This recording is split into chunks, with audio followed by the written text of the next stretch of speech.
So guys, here's part 2 of our video right after this.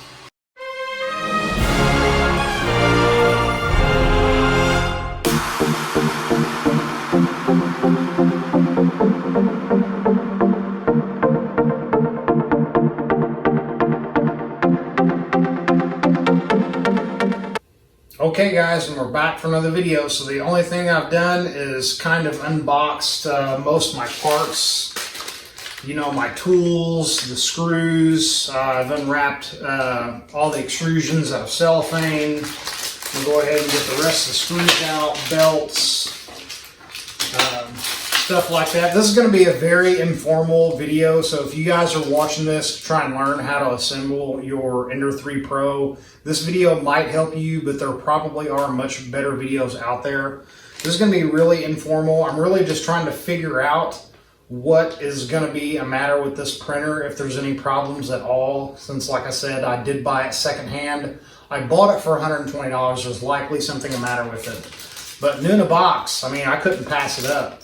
Obviously, it's not new since it's been dropped and bed's not attached. There's something going on here. I did find the fourth knob. It actually was an Ender. It was in the very bottom of the box, and also so were 3 of the bed springs, not 4.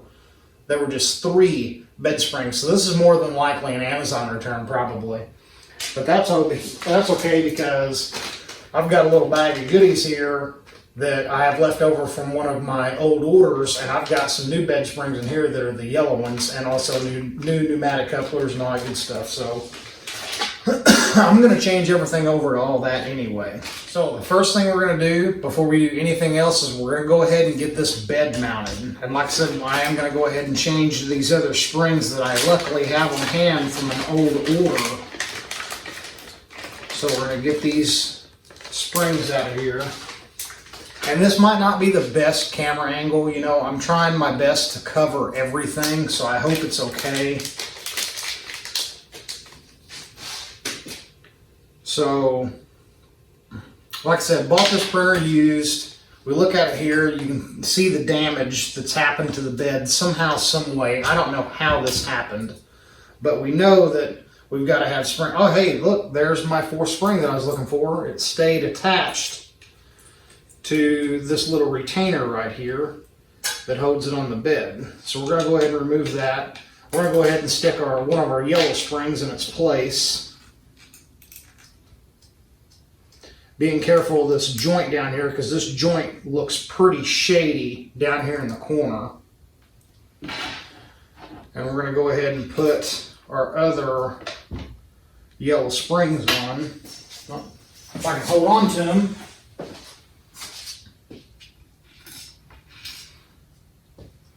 And we're going to go ahead and turn this bed around. I'm probably about to lose all these. Maybe I should take them back off.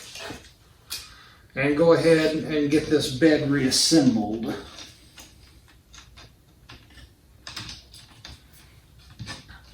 So the front 2 are good. And then let's get these in. So like it popped out on this side.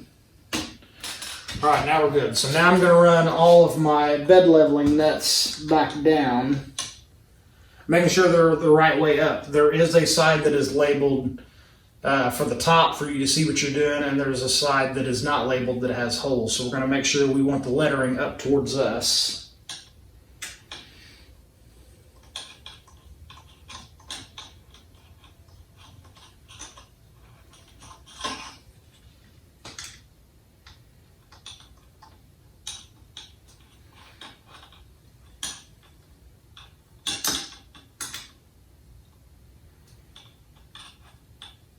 If I can start these threads.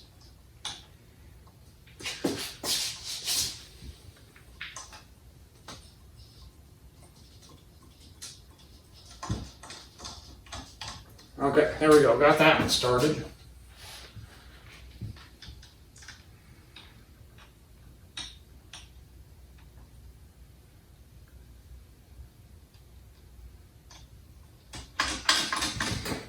That's good.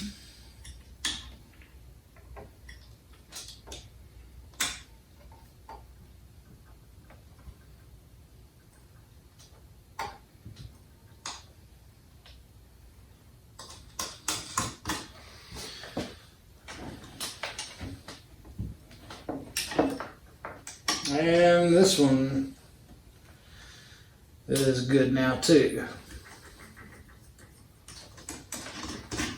Okay, so at least now we have our bed attached. So we're better than we were out of the box for our budget $120 Ender 3 Pro. So I can kind of already tell just by touching this that this base is definitely off too. This isn't the most level table in the world, but there's definitely something going on here that we're going to have to get straightened out. So what I'm going to do now, guys, since this thing rocks so much, is I'm actually going to take this Allen key and I'm going to loosen both the side rails and try and kind of get it level before I go putting on my uprights.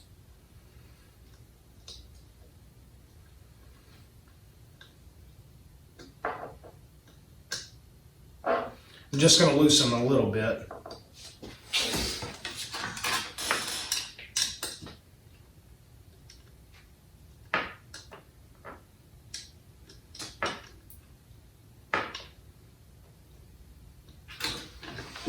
Kind of give it a little shake here. Oh, I felt it shift down quite a bit.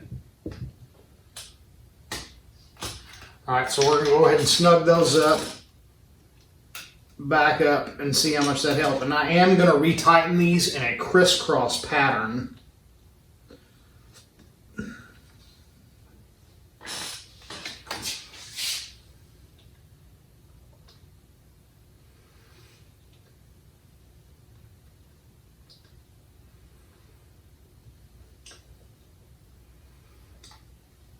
Alright,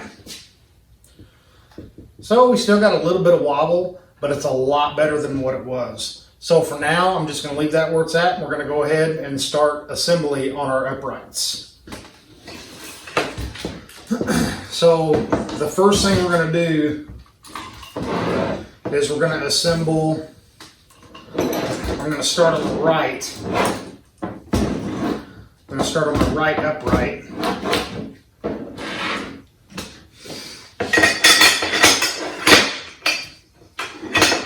That I'm going to need the extrusion with the two holes on the inside, and those are going to face towards the inside. And I know that I'm going to need these M5 by 45 bolts.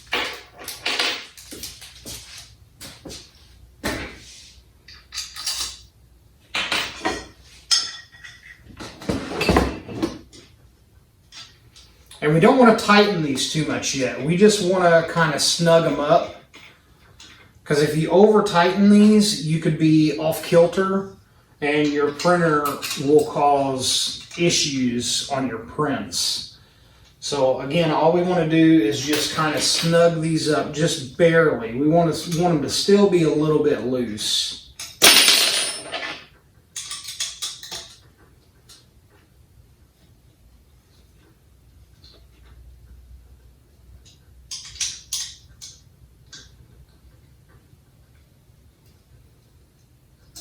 Okay, so that's just barely pulled tight. And now we're going to go into our left extrusion. So on our left, you can see that we have two holes.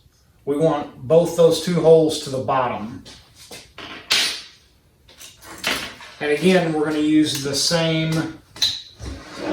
5 by 45 bolts.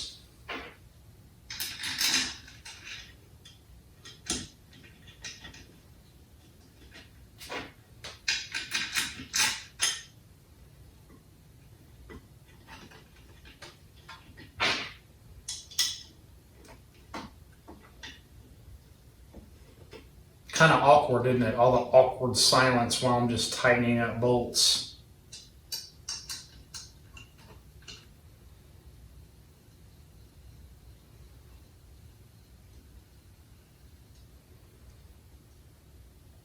All right, so I got both of those snugged up.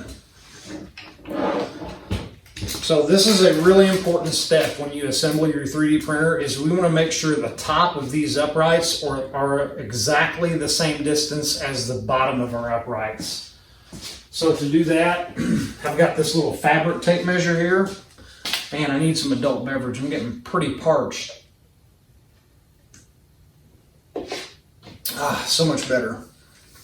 Okay, so what we're going to do is we're going to measure the top of our uprights.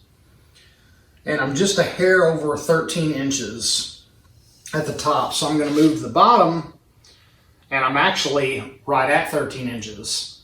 So there's definitely a difference between the top and the bottom. So what I want to do is I'm going to go ahead and snug both of them up a little bit, and I'm going to start on the inside bolt, the bolt closest to the middle of the printer, and snug that one down just a hair. And I'm going to move to the opposite side, and same thing, I'm going to snug up the inside bolt, the one closest to the center. Only is the only one I'm going to snug up. And now I'm going to measure again.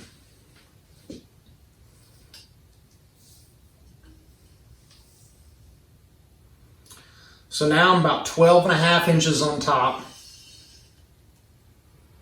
and I'm 13 inches on bottom, so I'm way off. So now what I'll do is I'll back the middle bolts off on both sides.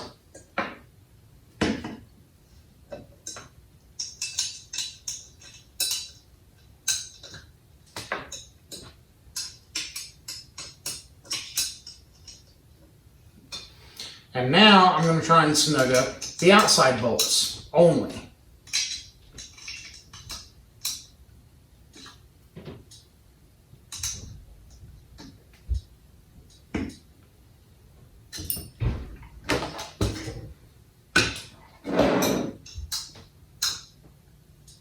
There's that awkward silence again while I'm tightening bolts. Okay, so now just the outside bolts are tight. So now we'll measure again. I'm 13.5 inches on top. I'm at 13 inches on bottom. So it's definitely out of whack. Yet again. So we'll go ahead and loosen both of these up. The top and the bottom. Alright, I'm sorry, both of the outside bolts, not the top and the bottom.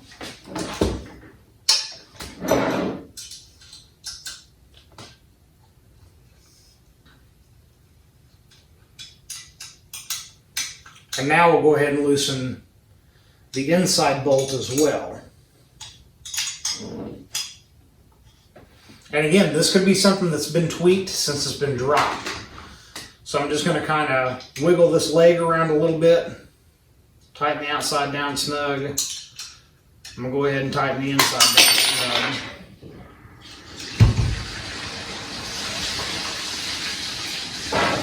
I'll go ahead and move to the opposite side. Same thing. This is just trial and error, guys, to get this right. And like I said, you know, this could be because this printer was definitely dropped. So tighten down the outside, tighten down the inside. And remember that when you're tightening these, you are running steel bolts into aluminum, so do not over tighten them because aluminum will strip very easily. So I'm going to measure again. I'm at 13 inches on the money at top. And I'm at 13 inches on the money on the bottom. So going through those few steps to do that, to go back and forth, it's tedious, I know, loosening, tightening up, but you can see it definitely made a difference on getting this set up to make sure that these are true, which is going to help with printing better in the future. So that'll do it for this week's video, guys. So until next time, take it easy. Please like and subscribe. And as always, keep on printing.